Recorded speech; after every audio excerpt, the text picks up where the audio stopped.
여러분 안녕하세요. 비밀상속녀 3화입니다. 지난 2화 순심의 통쾌한 첫 번째 복수가 성공했죠. 아나무인 가짜 공주 박혜리는 전 국민이 지켜보는 앞에서 횡령범이라는 주홍 글씨를 달게 되었습니다. 하지만 여러분, 이 이야기는 그렇게 간단한 권선징악 드라마가 아닙니다. 진짜 괴물은 아직 무대 뒤에 숨어 있으니까요. 오늘 3화에서는 마침내 자신의 가문을 향한 공격을 감지한 진짜 악마 송 여사. 그녀의 뱀처럼 차갑고 치밀한 반격이 시작됩니다. 그리고 순심은 이제 사냥꾼에서 쫓기는 사냥감의 신세가 되고 맙니다. 지금 시작하겠습니다. 박혜린의 스캔들은 대한민국을 발칵 뒤집어 놓았습니다. 혜린은 하루아침에 국민 상속녀에서 국민 밉상으로 전락했습니다. 그녀는 저택의 자기 방에 틀어박혀 물건을 부수고 비명을 지르며 발악했습니다. 김순심, 그 식모년 짓이야. 그년이 나를 모함한 거야. 하지만 그녀의 어머니 송 여사는 딸처럼 어리석게 분노만 하고 있지 않았습니다. 그녀는 폭풍의 한가운데서 놀라울 정도로 침착하고 냉정했습니다. 이건 단순한 연예부 기자의 특종이 아니야. 이건 우리 송은 그룹을 겨냥한 누군가의 정교한 공격이다. 송 여사는 즉시 움직이기 시작했습니다. 그녀의 첫 번째 행동은 꼬리 자르기였습니다. 그녀는 그룹의 막강한 힘을 이용해 언론과 검찰을 압박했습니다. 그리고 혜린과 비밀 연애를 했던 남자 연예인에게 모든 죄를 뒤집어 씌웠습니다.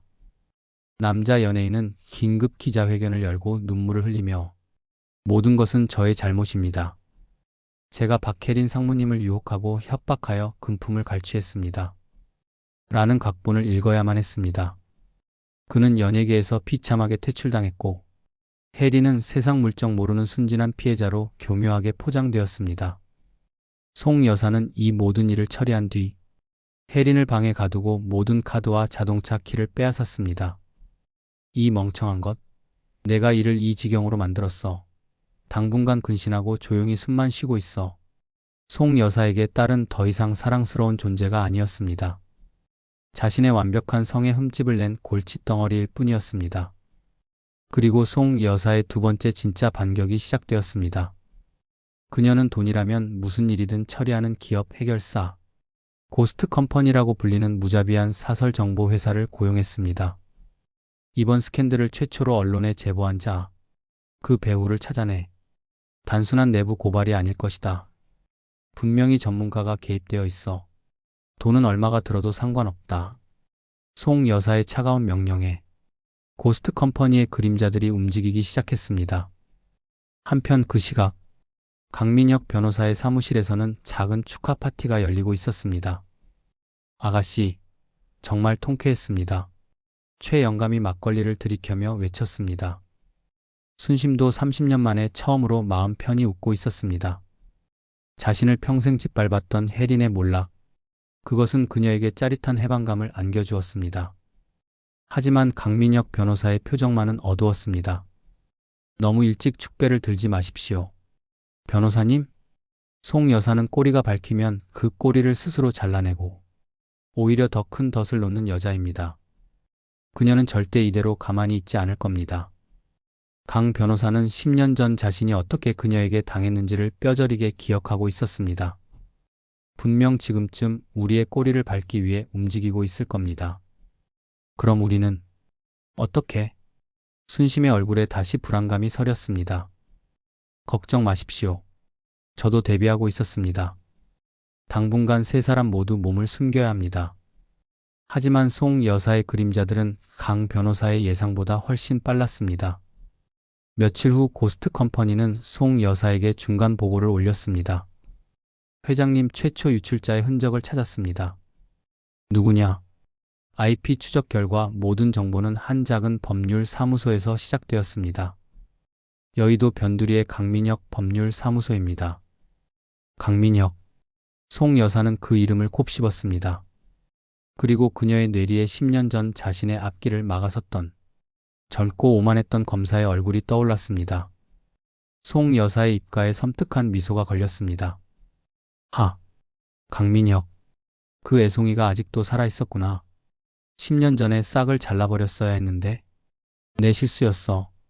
송 여사는 이제 모든 그림을 이해했습니다. 강민혁 그리고 그가 내세운 또 다른 누군가. 설마 송 여사의 머릿속에 단 한 사람의 얼굴이 떠올랐습니다. 얼마 전 집을 나간 그 식모년, 자신의 비밀을 가장 많이 알고 있을지도 모르는 김순심. 그래, 그랬구나. 쥐새끼가 호랑이를 물려고 했던 개야. 송 여사는 즉시 고스트 컴퍼니에 새로운 지시를 내렸습니다. 강민혁, 그놈의 뒤를 샅샅이 뒤져라. 그리고 그녀의 목소리가 뱀처럼 차갑게 갈라졌습니다. 그리고 그 뒤에 숨어있는 진짜 쥐새끼를 찾아내. 김순심, 그년의 행방을 찾아내란 말이다. 그날 밤, 은신처에서 초조하게 숨어 지내던 순심의 휴대폰이 울렸습니다. 최영감이었습니다. 그의 목소리는 다급함과 공포로 가득 차 있었습니다. 아가씨, 큰일 났습니다. 무슨 일이세요, 어르신? 최영감은 저택에 아직 남아있는 자신의 옛 동료에게서 방금 연락을 받았다고 했습니다. 사모님이 송 여사가 아가씨를 찾고 있습니다. 사람을 푼 것 같습니다. 저택의 모든 고용인들에게 아가씨의 행방을 묻고 다니고 외부에도 사람을 시켜서 아가씨를 찾고 있다고 합니다. 순간 순심의 심장이 쿵하고 내려앉았습니다. 사냥이 시작된 것입니다. 복수의 주도권이 순식간에 역전되었습니다.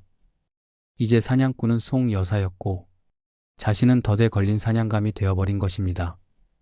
강민혁 변호사의 경고가 귓가에 맴돌았습니다. 송 여사는 꼬리가 밝히면 더 큰 덫을 놓는 여자입니다. 순심은 등 뒤에서 자신을 향해 조여오는 거대한 거미줄을 느끼며 공포에 몸을 떨어야만 했습니다. 자신의 존재를 눈치챈 괴물은 그 즉시 순심의 목을 조여오기 시작했죠. 사냥꾼에서 사냥감이 되어버린 순심. 과연 그녀는 이 숨막히는 추격전에서 살아남을 수 있을까요? 벼랑 끝에 몰린 순심과 그녀의 사람들이 자신들의 목숨과 모든 것을 건 가장 위험한 마지막 도박을 시작합니다. 송 여사의 반격은 상상 이상으로 집요하고 무자비했습니다. 그녀가 고용한 고스트 컴퍼니의 그림자들은 대한민국 구석구석을 이 잡듯 뒤지며 세 사람을 추격했습니다. 순심과 최영감 그리고 강민혁 변호사는 하루가 멀다 하고 은신처를 옮겨 다녀야 했습니다. 허름한 모텔 인적 드문 시골 민박. 순심은 50년 평생을 단 한 채의 집에서만 살아왔습니다. 하지만 이제 그녀는 자신의 나라에서 이름 없는 도망자가 되어야만 했습니다. 아가씨, 죄송합니다. 이 늙은이가 힘이 없어서. 최영감은 고생하는 순심을 보며 눈시울을 붉혔습니다. 아니에요, 어르신. 저야말로 두 분께 패만 끼치는 것 같아 죄송합니다.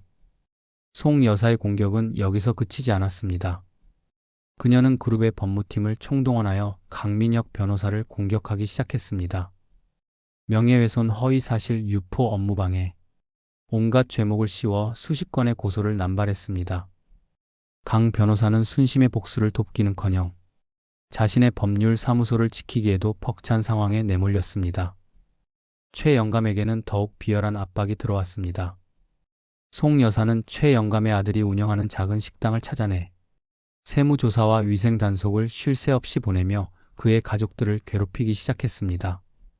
최영감은 자신 때문에 고통받는 아들의 전화를 받으며 피눈물을 흘려야만 했습니다.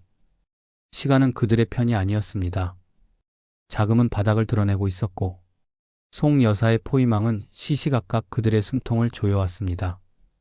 마침내 한계에 다다른 그날 밤, 강민혁 변호사가 무거운 입을 열었습니다.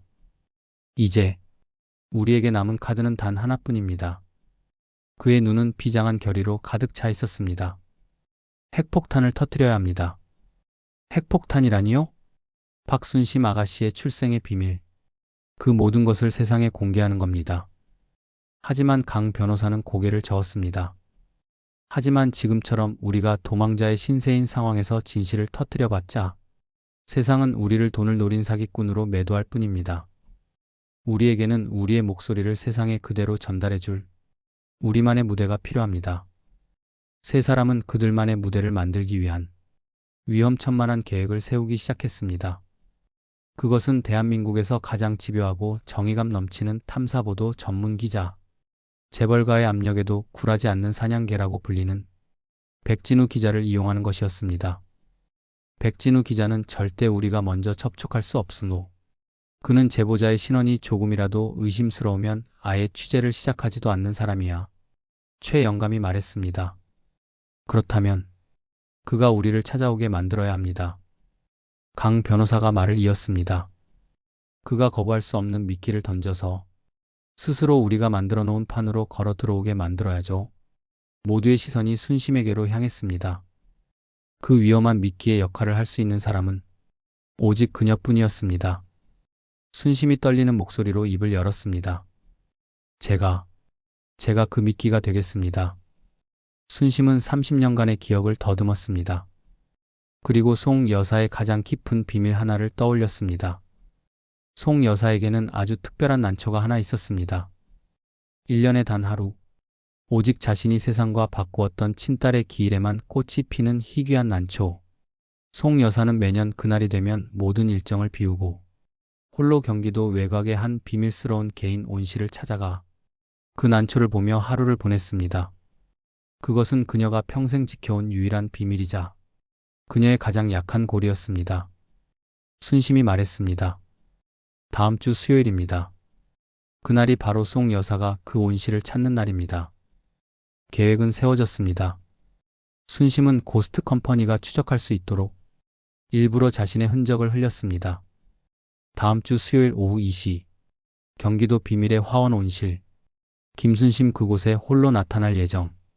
덫은 놓아졌습니다. 동시에 강민혁 변호사는 백진우 기자에게 발신자 표시 제안으로 짧은 메시지 하나를 보냈습니다.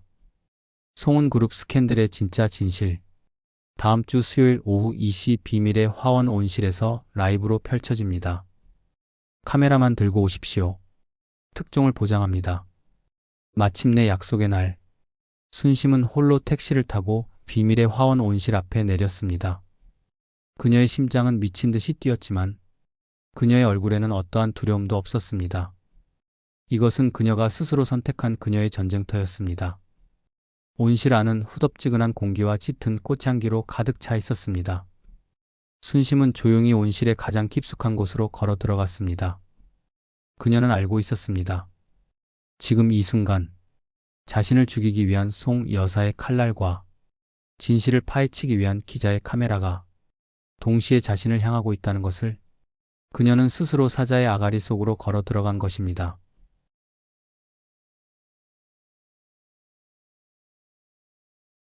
스스로 미끼가 되어 악마를 유인한 순심. 그리고 마침내 생방송 카메라 앞에 모습을 드러낸 송 여사의 추악한 민낯. 하지만 악마는 결코 쉽게 무너지지 않습니다. 다음 사화에서는 딸마저 배신하며 살아남으려는 송 여사의 충격적인 반전과 서로를 물어뜯기 시작하는 모녀의 진흙탕 싸움이 펼쳐집니다. 절대 놓치지 마세요. 구독과 좋아요는 작가에게 큰 힘이 됩니다.